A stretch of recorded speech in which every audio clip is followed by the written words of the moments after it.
Pourquoi es-tu boulimique? Il y a un piège. Ce premier piège, c'est le titre de cette vidéo, qui ne va pas du tout. Ça ne va absolument pas. La boulimie est là comme un cadeau. Alors on va se dire, oh, mes troubles du comportement alimentaire m'aident à faire une ascension spirituelle. Oui, absolument, absolument, oui. Tout à fait, c'est absolument ce que je dis. Donc, pourquoi est-ce que vous êtes en train de vivre une expérience de boulimie? Eh bien, parce que, salut, c'est Haïdar et je vous souhaite la bienvenue sur la chaîne sur laquelle on parle de pacification alimentaire, la méthode qui vous permet de vous libérer de vos compulsions alimentaires en faisant la paix avec votre corps, la nourriture et vos émotions, pour ceux et celles qui ont vu la dernière vidéo. Aujourd'hui, vidéo particulièrement importante et intéressante puisqu'on va se pencher plus particulièrement sur la boulimie.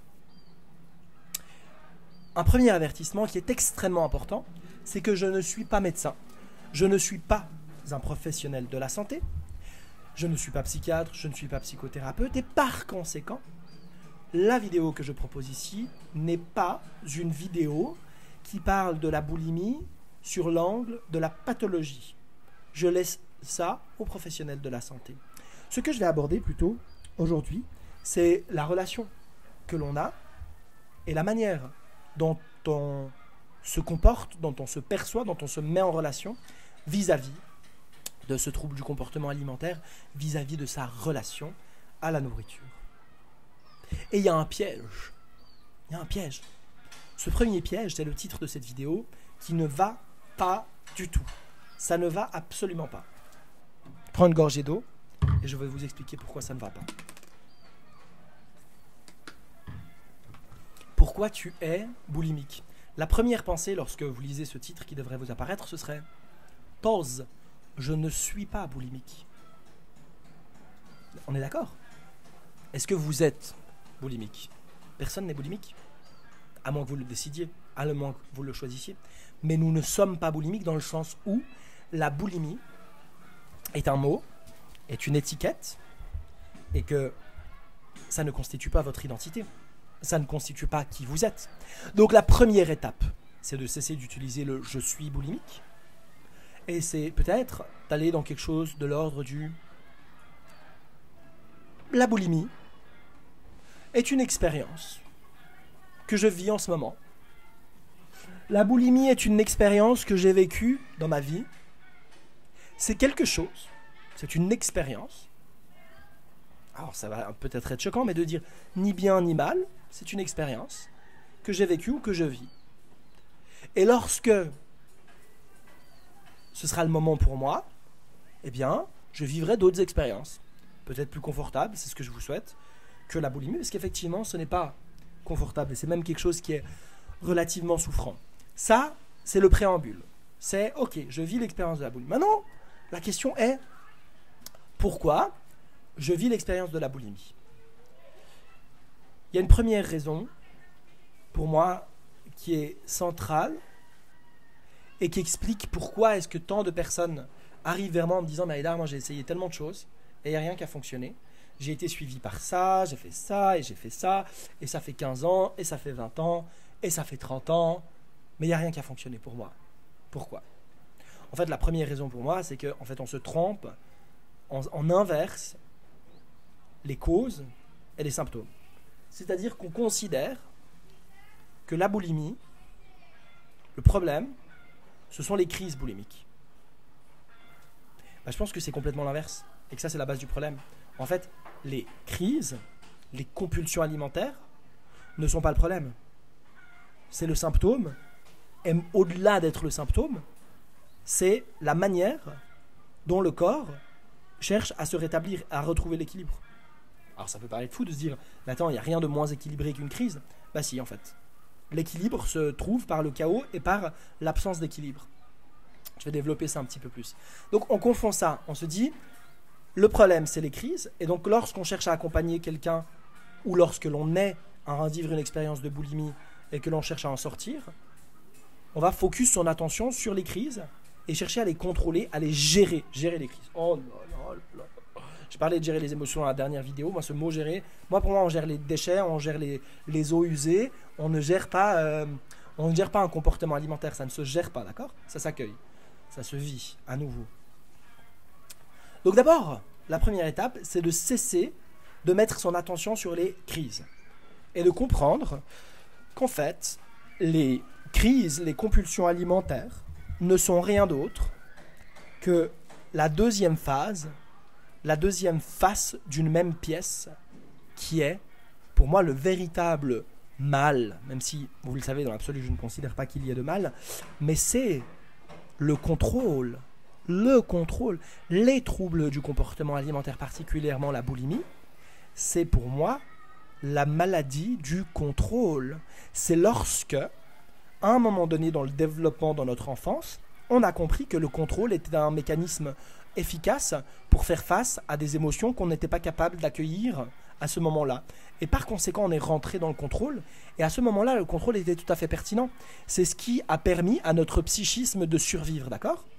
Le problème, c'est qu'une fois que notre mental et notre psychisme a compris que le contrôle était efficace, ils s'en est servi, et on est devenu accro, malade au contrôle. Alors on a foutu du contrôle partout, particulièrement dans la relation à soi-même, à son corps et à la nourriture. Ce contrôle va de pair avec la toxicité de l'industrie, des régimes, de la minceur et de tout ce tralala. Et par conséquent, ça résonne ensemble et ça vient créer des troubles du comportement alimentaire.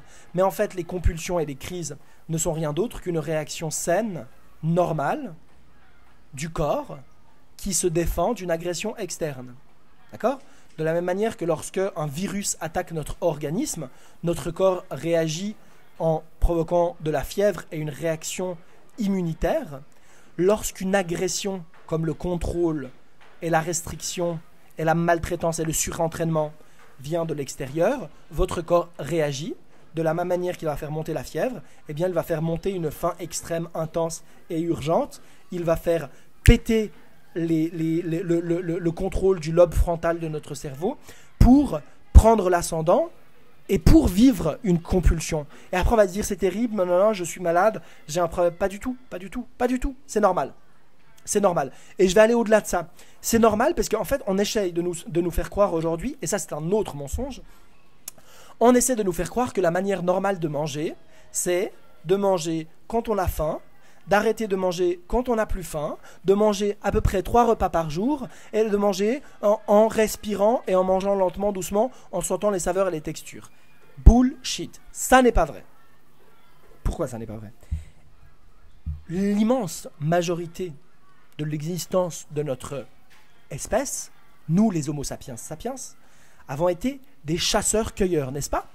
Le chasseur-cueilleur qui pouvait passer des journées entières sans manger, à marcher de vallée en vallée, à la recherche de ressources, de nourriture, qui pouvait être en chasse pendant plusieurs journées.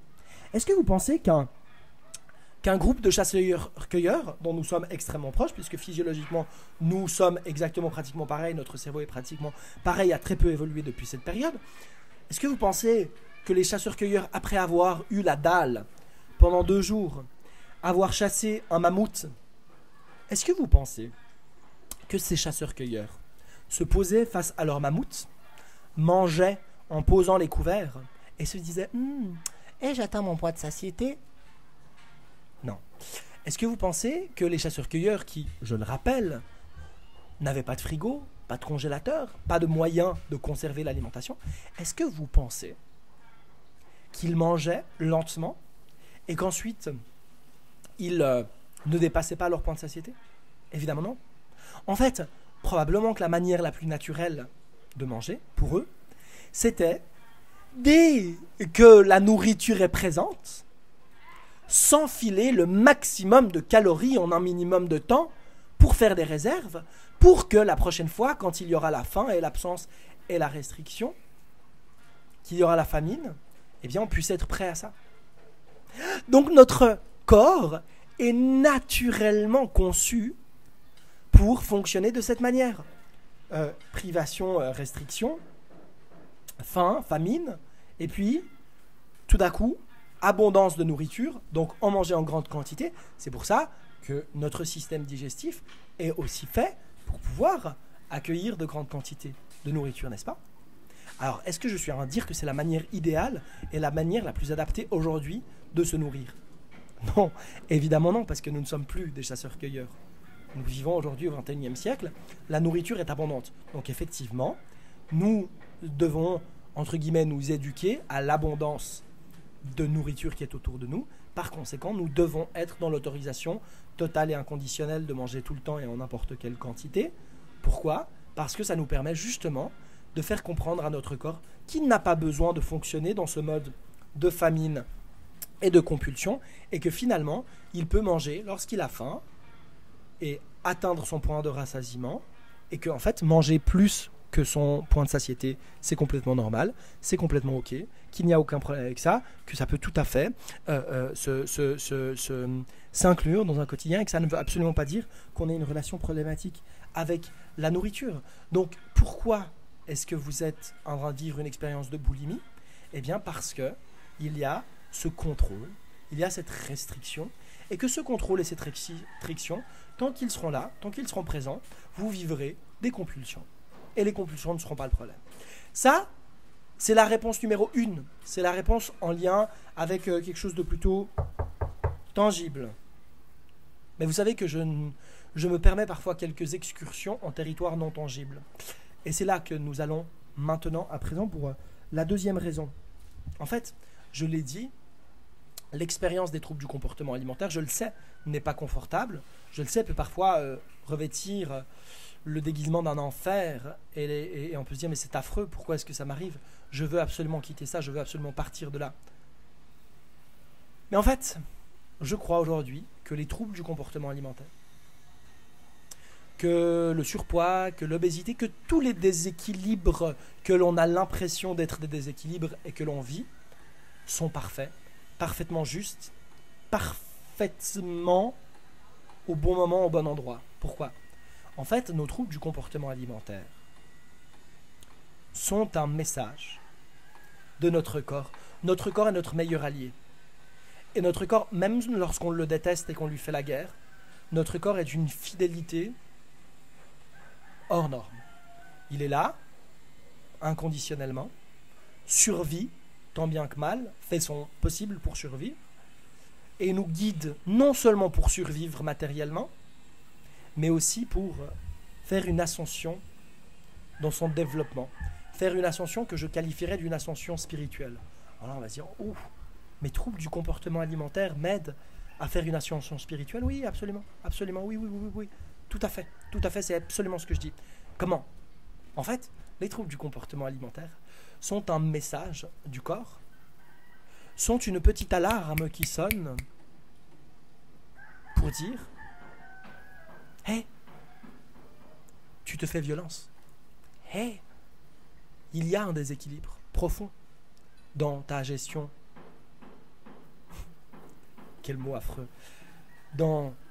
Il y a un problème dans la manière dont tu te comportes vis-à-vis de toi-même. Il y a peut-être un problème dans la manière dont tu vis tes émotions, dont tu acceptes ou dont tu n'acceptes pas surtout de vivre tes émotions. Ou alors, il y a peut-être un problème d'incarnation. Peut-être que ton âme refuse d'être là, d'être présent, d'être matériel, d'être incarné, de vivre cette expérience. Peut-être qu'il y a quelque chose de trop douloureux.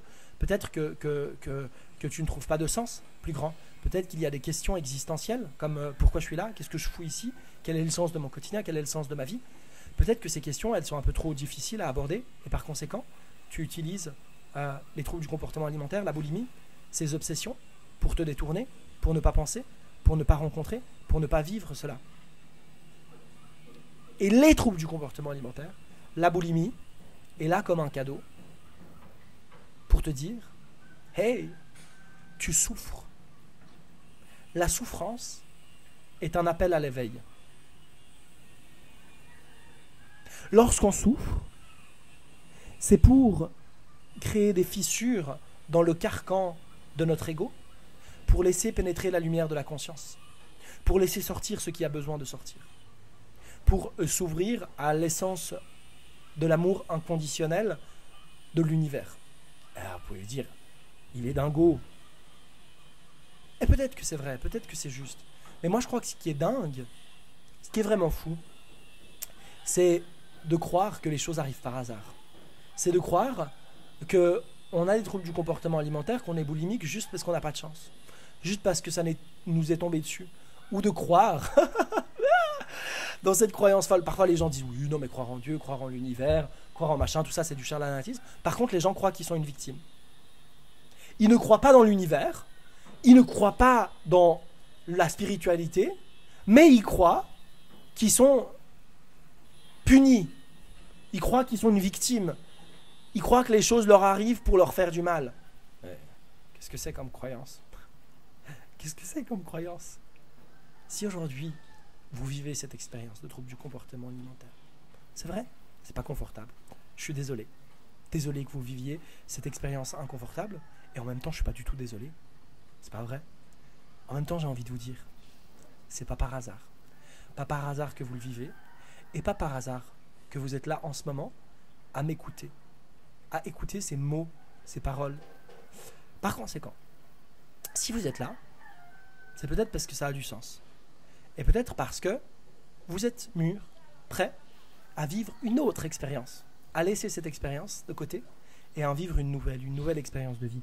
Moi, c'est ce que je vous propose de faire. Je suis juste un outil là à votre disposition et vous allez retrouver dans le premier lien en description ou en commentaire les 3 clés indispensables pour vous libérer des compulsions alimentaires, pour vous libérer de vos obsessions alimentaires. Si vous voulez vivre cette expérience différente, je vous invite à cliquer sur le lien. Vous allez pouvoir recevoir cette masterclass dans votre boîte email. C'est là que je vous donne rendez-vous. J'aimerais savoir ce que vous avez pensé, comment vous avez vécu cette vidéo. Par conséquent, je vous invite à me laisser un commentaire dans l'espace commentaire.